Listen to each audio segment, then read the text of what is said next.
Hello বন্ধুরা, welcome back to my channel. তো তোমরা সবাই কেমন আছো? আশা করছি সবাই ভালো আছো। আর বলো তো আমি কেন এইভাবে সেরেছি।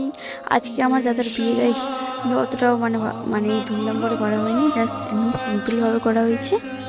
মানে একটু ধরো যে মানে ভালোই করেছে। এখন সবাই মিলে ডান্স করছে, সেই নাচ, সেই একদম ফাটিয়ে দিয়েছি গাইস, নেচে ফাটিয়ে দিয়েছি একদম। সেই নাচ করলাম সবাই মিলে, মানে সবাই বসে আছে আর আমরা সবাই এখন আছি। তো চলো একদম কালকে দেখা হচ্ছে। তো একটাই বলতে গেলে এখন সকাল হয়ে গেল আর আমরা এখন রেডি হয়ে গিয়েছি, দেখতেই পাচ্ছ। সকাল বলতে এখন মানে 3টে বাজে এখন গাইস, এখন 3টে বাজে।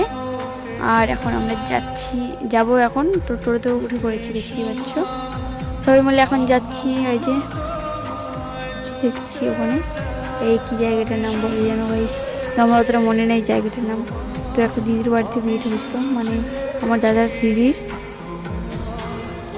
তো সেই জায়গাটা হলো কি যেন, মানে জায়গাটার নাম আমার মনে পড়ছে না গাইস এখন। হোক, আমার অত মনে নাই। আর বৌদিকে দেখাতে একটু ভুলে গেছিলাম গাইস, মানে অনেক ডান্স করে হেঁপে গেছিলাম। তো তো বাই, আবার দেখা হচ্ছে পরের ব্লগে, বাই।